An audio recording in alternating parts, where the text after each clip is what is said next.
आ गया, देखिए use of double verb, बड़ी ही झंझटी चीज़ है। देखिए ट्रांसलेशन में बहुत ही इंपॉर्टेंट चीज़ है यूज ऑफ डबल वर्ब। ये डबल वर्ब क्या होती है, मतलब कि जब सेंटेंस में दो क्रियाएं साथ में आती हैं, ठीक है। तो आपने ये रूल जो मैं बता रहा हूँ आपको, आपने पढ़ा होगा जीरंड, इन्फिनेटिव या पार्टिसिपल, हो सकता ना पढ़ा हो, तो बिगिनर्स के लिए बहुत आवश्यक है। जीरंड जो बनता है वो मेन वर्ब की फर्स्ट फॉर्म में आईएनजी लगाने से बनता है, ठीक है। जैसे रीड में हमने आईएनजी जोड़ दिया तो रीडिंग हो गया। ये कंटिन्यूअस वाला नहीं है। कंटिन्यूअस में क्या होता है कि कंटिन्यूअस टेंस में वर्ब की फर्स्ट फॉर्म में आईएनजी लगता है, तो उसके पहले हम लोग हेल्पिंग वर्ब का यूज करते हैं। जैसे I am reading, you are reading, they are reading, ऐसा होता है तो उसमें आर इजमार लगता है, ठीक है। तो वो एक दूसरे फॉर्मेट में चलता है, ठीक है। यहाँ पर जीरंड में केवल वर्ब में अगर आपने आईएनजी लगा दिया, सिर्फ उसमें आप हेल्पिंग वर्ब नहीं लगाएंगे, तो उसका मतलब निकलेगा ना, नी, ने।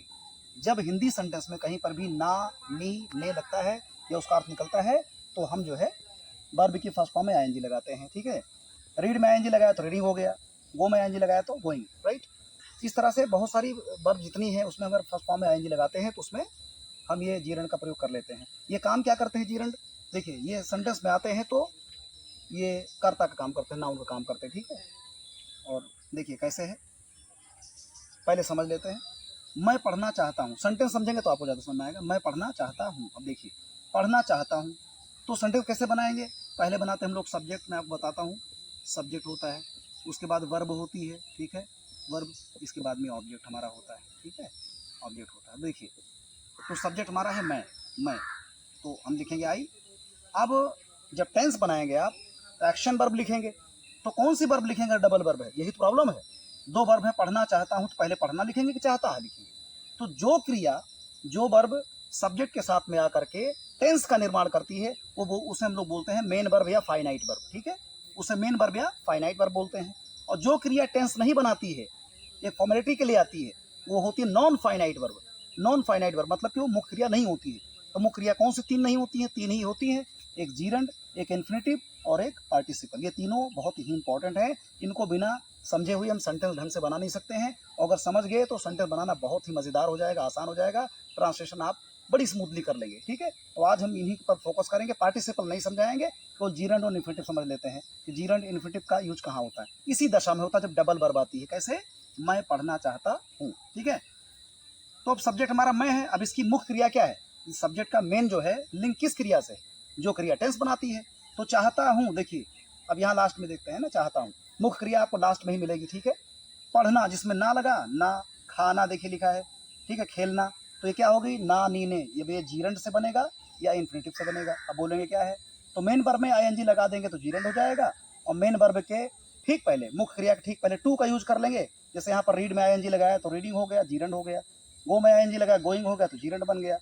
और इसी गो और रीड में अगर हमने टू लगा दिया, आईएनजी हटा दिया, तो हो गया इन्फिनेटिव, उसका नाम है इन्फिनेटिव, INFINITIV, इन्फिनेटिव, ठीक है। तो इन दोनों का काम जो होता है वो इन्फिनेटिव का उद्देश्य दिखाता है। इन्फिनेटिव जैसे आई वांट टू प्ले, मैं खेलना चाहता हूँ, ठीक है, वहाँ पर उद्देश्य दिखा रहा है, कार्य इसका अलग अलग है। आई वांट मैं चाहता हूँ, टू प्ले मैंने खेलना, अब उसमें उद्देश्य दिखा रहा है। लेकिन आया क्या हिंदी में अर्थ, ना, है ना अर्थ आ रहा है। तो आईएनजी लगाने से जीरंड बनेगा, और आईएनजी हटा देंगे, मेन वर्ब में टू लगा देंगे पहले, तो इन्फिनेटिव बन जाएगा, ठीक है। काम दोनों वही करेगा। देखिए जैसे लिखा मैंने, आई वांट टू रीड, अब वांट क्यों लिखा, चूंकि सब्जेक्ट साथ में जो वर्ब आकर टेंस बनाएगी उसको पहले हम लिखेंगे, उस वर्ब को पहले लिखेंगे जो टेंस बनाती है। तो यहाँ पर प्रेजेंट इंडेफिनिट टेंस है, चाहता है, चाहता क्रिया किससे जुड़ी है, सब्जेक्ट आई से जुड़ा हुआ है, ठीक है। क्योंकि पढ़ना तो फ्री है ना, ये फ्री है, तो जीरंड, इन्फिनेटिव और पार्टिसिपल जो होती हैं इनको नॉन फाइनाइट बोला जाता है, ठीक है।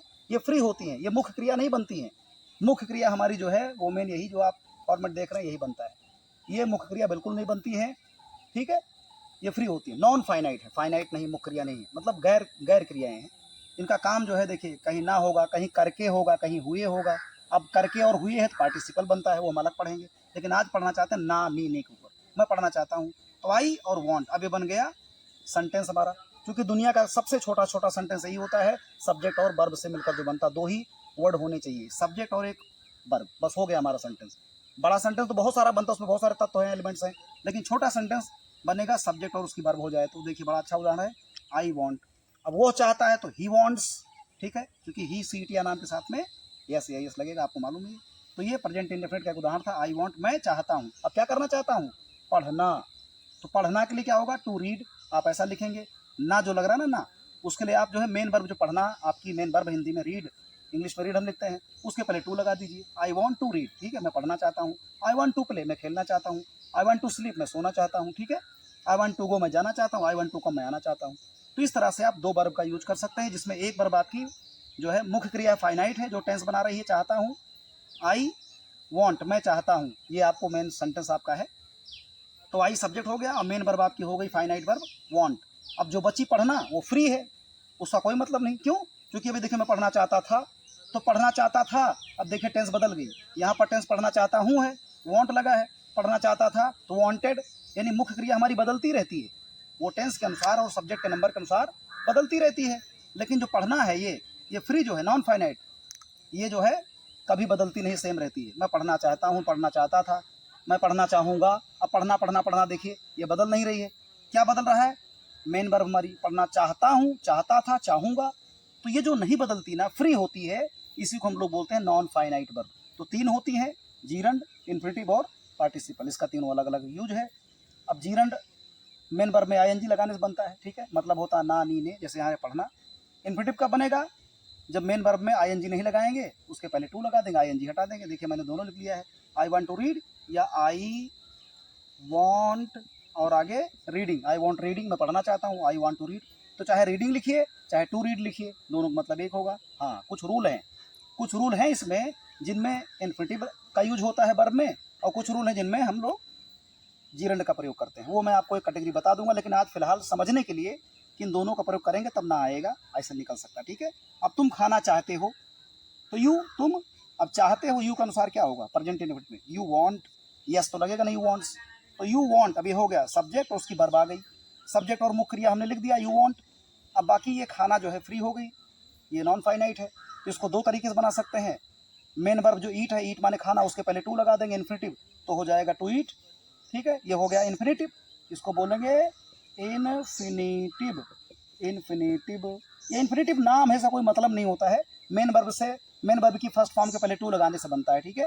इसका अर्थ आता है जो है सेंटेंस में ना, नी, ने, जैसे इसमें आया जीरंड में ना, नी, ने, तो इसका भी ना, नी, ने आता है। और ये कभी कभी उद्देश्य दिखाने के लिए के लिए के अर्थ में प्रस्तुत होता है, के लिए, उद्देश्य।